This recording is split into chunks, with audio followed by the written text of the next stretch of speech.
इरफान पठान का अफगानिस्तान के जीतने पर डांस, सेलिब्रेशन और शहजाद रॉय की एक वीडियो, इसने हलचल मचा रखी है। मैं आपको आज वहीं से ज्वाइन करी हूं जहां पर एक दिन पहले छोड़ा था। आप देख रहे हैं मेरा प्रोग्राम ब्रेकिंग बैरियर्स और मैं हूं आपकी host Alia Shah official YouTube channel पर। इस वक्त दो खबरें आपके सामने रख रहे हैं। एक तो खबर क्या, अब तो खबर पुरानी हो चुकी। अफगानिस्तान ने पाकिस्तान को हराया, उसके बाद हमने प्रोग्राम भी किया, लेकिन जो तूफान है वो थमने का नाम नहीं ले रहा, क्योंकि पाकिस्तान में अब शायद इससे ज्यादा गमजदा होने की जरूरत इस बात पर है कि पाकिस्तान हार गया, लेकिन लोग इस बात पर ज्यादा गुस्से में हैं कि इरफान पठान ने अफगानिस्तान के जीतने पर डांस क्यों किया है। इरफान पठान को क्या प्रॉब्लम है कि वो अफगानिस्तान की जीत पर ऐसे खुश हो रहे हैं जैसे इंडिया की जीत है। सर, बहुत गुस्सा पाया जाता है। पाकिस्तान के जो यूथ है और नौजवान वो वीडियोस डाल रहे हैं, वीडियोस बना कर डाल रहे हैं और कह रहे हैं, अपने गुस्से का इजहार कर रहे हैं और कह रहे हैं कि इरफान पठान ने अफगानिस्तान के साथ सेलिब्रेशन में इस हद तक क्यों शामिल हुए कि वो उन्होंने डांस किया उनके साथ, और वो तो ऐसे लग रहा था कि जैसे इंडिया जीता है, अफगानिस्तान की टीम का हिस्सा है वो। और लोगों ने तो यहाँ तक कहा कि पाकिस्तान की वजह से रोजी रोटी लगी हुई है। और शहजाद रॉय ने एक वीडियो डाल दी अपने ट्विटर पे और उन्होंने कहा कि ये देखिए, न्यूयॉर्क में गटर के ढक्कन तक मेड इन इंडिया है। अगर इंडिया गटर के ढक्कन तक बना रहा है तो फिर वो क्या नहीं बना रहा होगा। लेकिन इस खबर पर, इस वीडियो पर बाद में आएंगे। मेड इन इंडिया की हम बात बाद में करेंगे, क्योंकि बात निकलेगी तो दूर तलक जाएगी। पहले जरा ये दूर तक पहुंची हुई हम इस पे बात कर लें कि इरफान पठान ने डांस क्यों किया। अब देखिए, जिसकी जो मर्जी आए वो करे, हम क्या कह सकते हैं। देखिए, वो कहते हैं कि शेर जंगल का बादशाह होता है, वो अंडे दे या बच्चे दे। नहीं, मेरा ख्याल है कि मैंने दो मिसालें एक साथ कर दी हैं। लेकिन जो भी है, बात यह है कि अफगानिस्तान जीता है और सिर्फ इरफान पठान ही खुशी में नहीं है, बल्कि सोने पर सुहागा ये हो रहा है कि अफगानिस्तान की तरफ से, अफगानिस्तान के क्रिकेटर्स की तरफ से, अफगानिस्तान की आवाम की तरफ से इंडिया के हक में, और उन्होंने जो सेलिब्रेट किया है अफगानिस्तान के साथ मिलकर, उस पे शुक्रिया अदा किया जा रहा है, सैल्यूट पेश किया जा रहा है अफगानिस्तान की तरफ से इंडिया को कि हम इंडिया के दोस्त हैं, इंडिया हमारे साथ इसी तरीके से पेश आएगा। हमें बड़ी खुशी है, हम शुक्रिया अदा करते हैं कि इंडिया ने अफगानिस्तान यानी कि हमारी जीत को अपनी जीत समझा। क्योंकि मैंने इरफान पठान का इलाज जो है वो उस डॉक्टर से करवाना है। यार, ये बंदा इतना को पागल है कि मैं कभी सोचता हूं कि अगर पाकिस्तान इस दुनिया में एग्जिस्ट ना करता तो इरफान पठान का घर कैसे चलना था, इसकी रोजी रोटी कैसे चलनी थी। मतलब ये बंदा जो है हर टाइम पाकिस्तान के खिलाफ बोलता है ताकि वो ये साबित कर सके कि वो सच्चा इंडियन है। और ठीक है, आपको जितनी मर्जी खुशी हुई है पाकिस्तान के हारने पे, वहां पे आप एक एज अ ब्रॉडकास्टर काम कर रहे थे, और ब्रॉडकास्टर को ये चीजें नहीं देती कि आप ग्राउंड में एक टीम की साइड लो और वहां पे नाचो। तुम मर जाओ, मैं तो ये भी नहीं कह सकता, क्योंकि जिस पानी में आपको डूबोगे वो पानी के लिए ये बाइसे शर्म है कि आप उसमें गिरोगे। और क्रिकेट कम्युनिटी के लिए एक बहुत बड़ी ये शर्म की बात है कि आप क्रिकेटर थे। लो जी, वो कह रहे हैं जी क्रिकेटर होने पर ही उन्होंने बस भेज दिया, 4 हरफ भेज दिए। इतना गुस्से में है पाकिस्तान की यूथ, पाकिस्तान के नौजवान गुस्से में इस वजह से ज्यादा है कि इरफान पठान ने अफगानिस्तान के साथ मिलकर ये सेलिब्रेशन क्यों की।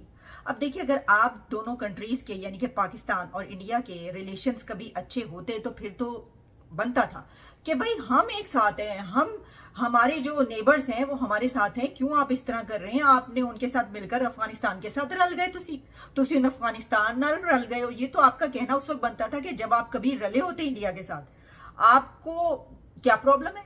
अफगानिस्तान तो वीडियो बना रहे हैं, वहां के लोग वीडियो बना रहे हैं इंडिया के लिए और कह रहे हैं कि बहुत बहुत शुक्रिया, इंडिया तो हमारा सच्चा और पक्का हमेशा का साथी, हमारा दोस्त है इंडिया, हम इंडिया के साथ हैं और बड़ी। और जब तक, बल्कि साथ साथ उन्होंने तो भिखारी तक कह दिया। वो तो खैर सभी कहते, पूरी दुनिया कहती है, कह दिया तो क्या हो गया। पहले अफगानिस्तान वाले जो भिखारी कह रहे थे वो भी पहले वैसे भिखारी थे, लेकिन बहरहाल अब जो है सिचुएशन चेंज हो चुकी है। भिखारी तो है ना, जब मांग रहे हैं, और जब करेंसी उनसे भी नीचे चले गई और उनकी इकोनॉमी अगर बेहतर है तो जाहिर है वो ये कह सकते हैं। लेकिन उन्होंने इंडिया की बात पकड़ी है, क्योंकि इंडिया की तरफ से भिखारी शिकारी का जो है वो लकब दिया गया। लेकिन अब वो यानी अफगानिस्तान के लोग भी भिखारी कह रहे हैं। मतलब दिस इज अनबिलीवेबल। आप सोच सकते हैं कि यहाँ तक हालात आ जाएगी कि हराया तो हराया, अब वो भिखारी भी कह रहे हैं। बिग रिस्पेक्ट, हमारे दिल से रिस्पेक्ट। और सारे हिंदुस्तानियों के लिए, हमारा अपना घर है, हमारे अपने भाई हैं जिन्होंने हमारे साथ ग्राउंड में सेलिब्रेट किया और कर रहे हैं और करते रहेंगे अब अगले 1 वीक तक, जब तक पाकिस्तान घर नहीं जाता। हिंदुस्तान अफगानिस्तान मिलके ये सेलिब्रेट करेंगे। सबसे पहले कॉन्ग्रेचुलेशन, हमने वर्ल्ड कप जीता है, भिखारियों से तो जीते ही जीते, वर्ल्ड कप जीता है भिखारियों को घुसा के। लेकिन इसके जवाब में इरफान पठान की वीडियो भी वायरल हो रही है। इरफान पठान इसके जवाब में उन्होंने पेशावर में होने वाले एक मैच का जिक्र किया, जिसमें वो ये बता रहे हैं कि पेशावर में मैच हो रहा था और वो बहुत अच्छा परफॉर्म कर रहे थे, लेकिन फिर वहां पर उनके साथ क्या हुआ, जरा ये सुनिए। टीम ने बहुत अच्छा किया। पेशावर का मुकाबला मुझे याद आता है जब पेशावर में मैच हो रही थी। टीम ने बहुत अच्छा किया। पेशावर का मुकाबला मुझे याद आता है जब पेशावर में मैच हो रही थी। मैं बहुत बढ़िया परफॉर्म कर रहा था। मुझे यहाँ पे स्टेडियम स्टैंड से किसी फैन ने कील मारी थी जो मेरी आंख के नीचे आके लगी थी। 10 मिनट तक वो मैच रुका था और वहां पर हमने मेहमान नवाजी की सिर्फ तारीफ ही की, हमने बुराई नहीं की। उन्होंने जवाब दे दिया।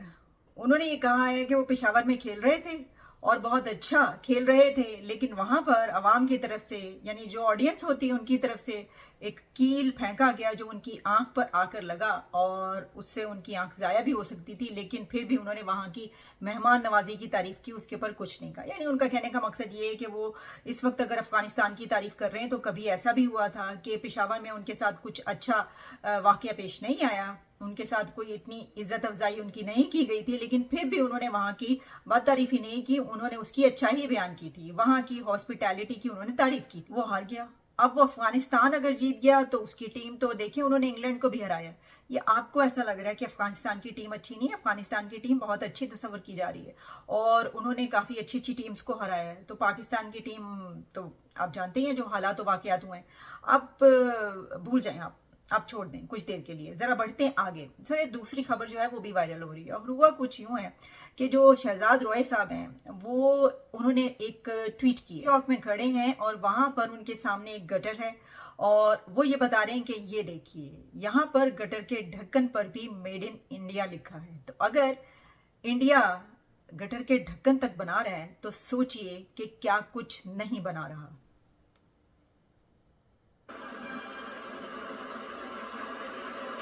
अमेरिका के गटर के ढक्कन भी इंडिया बना रहा है तो सोचो और क्या क्या बना रहा है। अमेरिका के गटर के ढक्कन भी इंडिया बना रहा है तो सोचो और क्या क्या बना रहा है। अगर अमेरिका के गटर के ढक्कन भी इंडिया बना रहा है तो फिर सोचो और क्या क्या बना रहा है। तो ये सिर्फ एक सेंटेंस नहीं है, ये पूरी एक स्ट्रेटजी है, ये पूरी एक पॉलिसी है एक मुल्क की, मेड इन इंडिया या मेक इन इंडिया। इससे पहले आप सुना करते थे कि चाइना हर चीज बना रहा है, सुई से लेकर जहाज तक चाइना बना रहा है। देखो चाइना हर चीज का रेप्लिका निकाल देता है और कैसे पूरी दुनिया पर हुकूमत कर रहा है। कोई भी चीज खरीदने की बात होती थी तो कहा जाता था कि मेड इन चाइना, पूरी दुनिया में यही मौजूद है और आप ले लें, बड़े सस्ते दामों आप ले लें। लेकिन अब ऐसा लगता है कि पूरी दुनिया पर चाइना को जो बीट कर रहा है इस मामले में वो इंडिया है। लगता क्या है, यकीनी तौर पर ऐसा ही है। हो सकता है कि बहुत से लोग इसको ऐसे देख रहे हो कि देखें गटर के ढक्कन तक ये कोई बनाने की चीज है, अंदाजा करो कितनी गंदी चीज बना रहा है। तो मैं आपको ये बता दूं कि इंडिया और क्या क्या एक्सपोर्ट कर रहा है। इंडिया डायमंड्स भी एक्सपोर्ट कर रहा है, इंडिया डायमंड्स भी बना रहा है। पूरी दुनिया में डायमंड्स की एक्सपोर्ट इंडिया से हो रही है। पूरी दुनिया में ऑयल, तेल पैकेज भेजने वाला मुल्क भी इंडिया है। बड़े पैमाने पर इंडिया से तेल भी तमाम कंट्रीज को भेजा जाता है और वहीं पर इंडिया से राइस की बड़ी एक्सपोर्ट की जाती है। इंडिया से गोल्ड ज्वेलरी पूरी दुनिया को भेजा जाती है। इंडिया से मेडिसिन्स पूरी दुनिया में जाती हैं। तो सिर्फ ये ना समझिए कि ये गटर के ढक्कन जो हैं, क्योंकि कुछ लोग इसको ऐसे देखते हैं ना, वो ये वही लोग हैं जो पाकिस्तान में रहते हुए वो कहते हैं कि जो हमें ये गटर साफ करने वाला चाहिए तो वो कोई दूसरे मजहब का होना चाहिए, जिसको चूड़ा कहते हैं। क्रिश्चियन लिखते हैं ना, जब एडवर्टीजमेंट चलती है लगती है अखबारों में तो उसमें ये लिखा जाता है कि इस तरह के काम करने वाले के लिए जो आसामी निकली है या जो वैकेंसी है उसके लिए ये कंपल्शन है, ये जरूरी है कि कोई क्रिश्चियन इसका काम करने के लिए है, जिसको वहां पर चूड़ा बोला जाता है, जो इंतहा से ज्यादा शर्म की बात है। तिपायन ए की फायदा खूबसूरती दा इतने इतनी जो नाक आपकी लंबी है, या गुरूर का क्या फ़ायदा। मैंने सिर्फ ये बात इसलिए कि वरना वो कहते हैं ना बात निकलेगी तो दूर तलक जाएगी, तो ये तो छोड़ ही दें। ये जो है ना बात, ये जो बताया गया है कि यहाँ पर अगर कोई सेवरेज है उसके ढक्कन भी बन के जो है इंडिया से आ रहे हैं या वहाँ पर बनाए जाते हैं, तो इसके ऊपर भी जो है वो इजारादारी एक मुल्क की है। तो ये बड़ी सोचने की बात है। इसकी वजह यह है कि कभी जो चाइना को आप कहते थे कि वो जो है वो सुई से लेकर जहाज भी बना रहा है, और दुनिया में अगर सुई भी कहीं पर दिखती है तो उसके ऊपर मेड इन चाइना लिखा होता है, कोई बड़ी से बड़ी छोटी से छोटी चीज़ जो है वो चाइना बना रहा है, तो अब वही बात जो है वो इंडिया पर भी लागू हो रही है कि वो गटर के ढक्कन से लेकर और जहाज तक बना रहा है, बढ़ चुकी है। तो जनाब और कुछ नहीं, तो आप गटर के ढक्कन बनाकर ही फ़रोख्त करना शुरू कर दें, एक्सपोर्ट करना शुरू कर दें, तो क्या ही बात है। ये भी नहीं हो सकता। चलिए कोई बात नहीं, मिलते हैं नेक्स्ट वीडियो में। इजाज़त है, दोबारा आपसे मुलाकात होती है। बहुत सी खबरें हैं हमास और इजराइल के बीच जो कुछ हो रहा है उसके हवाले से, बहुत बड़ी डेवलपमेंट्स है, कुछ और भी बड़ी खबरें उसके ऊपर बात करेंगे।